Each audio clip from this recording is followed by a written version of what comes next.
if I told you that one of the biggest, bloodiest rebellions in colonial history didn't just fail? What if it actually taught an empire a terrifying new way to rule? Well, today we're going to unpack the playbook that was born from the fires of the 1857 mutiny, a strategy for control that, believe me, would echo for generations. So, this is really the fundamental question of power, isn't it? When a massive empire is pushed right to the brink of collapse, what happens next?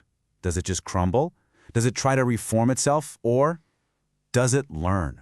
Does it adapt and become even more dangerous?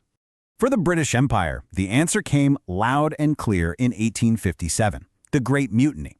It wasn't just a rebellion they managed to crush, it was a near-death experience, and it forced them to basically throw out the old rulebook and write a brand new one for controlling a vast, complex population. The British saw this event as what they called a traumatic watershed, and that's exactly what it was. It was the moment everything changed, a deep psychological shock that would permanently, and I mean permanently, alter their perspective. And you can see this psychological shock perfectly in the language they started using. This one phrase, which I found in some old colonial records, it just sums up the entire shift. Before 1857, the British viewed Indian Muslims as a kind of fallen race, a relic of a past empire. But after that completely changed, they became something far more threatening, a dangerous, active political rival. And this wasn't just some change in attitude. No, this new perception had profound, real-world consequences. It literally transformed an entire community, from former elites into a group living under intense official suspicion.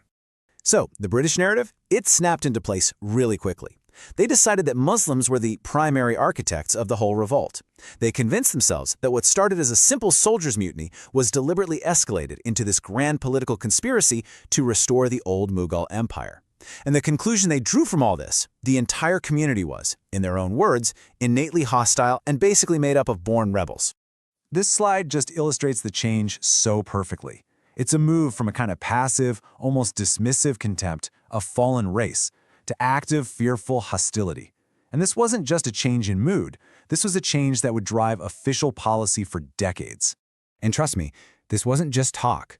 This new distrust was written directly into policy, leading to systematic prejudice that you can actually see and measure in the historical record. Now, what's really interesting here is how clearly you can see this exclusion in practice. This data from 1871, it shows how Muslims were basically pushed out of all the administrative and judicial jobs they had traditionally held for a long time. The disparity you see here, yeah, that's not an accident. It's the result of a deliberate policy of suspicion. Okay, so the crucial point is this number right here. In one report, out of over 2,000 of the top government positions, only 92 were held by Muslims.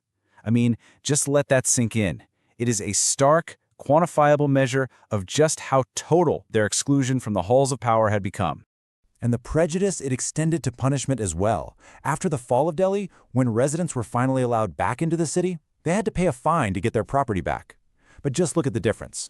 Hindus were charged 10% of their property's value. Muslims, they were charged 25%. A clear institutionalized bias, right there in the numbers. So all this fear and retribution, it gave birth to a much more sophisticated, much more long-term strategy. The British realized that the initial unity they saw between Hindus and Muslims during the revolt was their single greatest threat. So their solution became the infamous divide and rule playbook. The concept itself is simple, but it is devastatingly effective.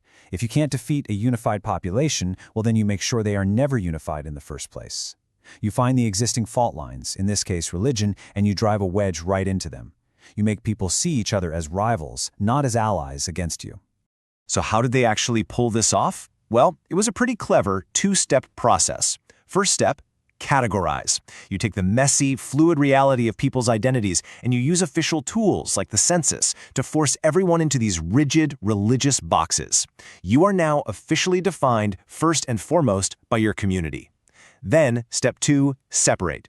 You build those categories right into the political system itself. With a policy like separate electorates, for example, Muslims could only vote for Muslim candidates and Hindus could only vote for Hindu candidates.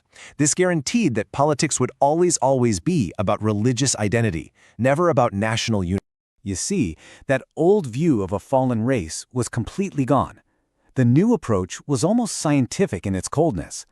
The Muslim community was now seen as a volatile chemical element, something that had to be carefully managed, isolated and contained in its own little communal box to prevent it from bonding with other elements and causing another political explosion. But the strategy, it didn't just stay static.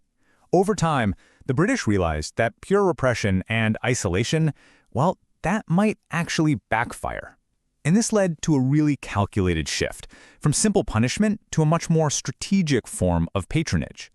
So why the pivot? Why change things up? Well, British officials started to get nervous.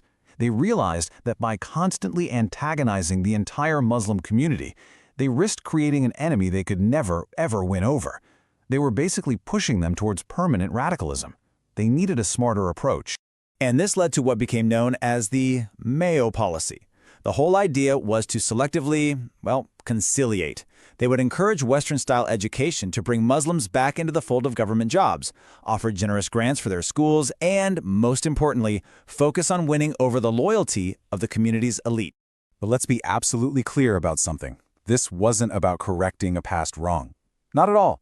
The strategic goal was to cultivate a loyal, conservative Muslim elite that could be used as a political counterweight to the growing power of Hindu nationalism. It was divide and rule perfected, playing one group off another to maintain absolute control. Which, of course, leaves us with one final, pretty powerful question. When an empire builds a nation's political structures on the foundation of division, what happens when that empire finally leaves? How does a playbook written in fear over 150 years ago continue to haunt the politics of today?